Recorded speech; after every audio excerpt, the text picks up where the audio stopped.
Ulisema utakuwa nani? Nani mimi? Wewe. Naenda kwa mjumbe Miambi. Haya, sasa umeona hii njia kuja na wewe hii? Sijaja nayo. Ila wakati nakuja nimepita hiyo. Uliona hapa kuna duka hapa. Kioski. Hapo pale sasa unakunja mkono kushoto. Kuna sawa? Ndio unakuta pacha pale. Kuna pacha pale sawa? Kwa hiyo nikifika ile eneo mkono ni ukunje. Usikunje ila kuna pacha njia imeenda hivi na hivi. Kuna watu wawili wamesimama. Kasongo yeye. Kuna nini shida? Nimekusikia unampa maelezo marefu Sijui kufika kwa mjumbe. Mtu mwenyewe unaona mfupi.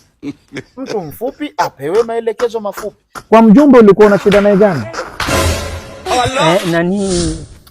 Na matatizo Gani? Jana TANESCO alikuja kukata umeme pale ninapoishi pale. Nikawashikia ngazi. Sasa ndo mwenye nyumba kanimaindi, kanipa notisi. Sasa mimi ningekumaindi hapa. Kumbe mshenzi. Mbavu sana wewe. Hebu toka hapo. Maufundi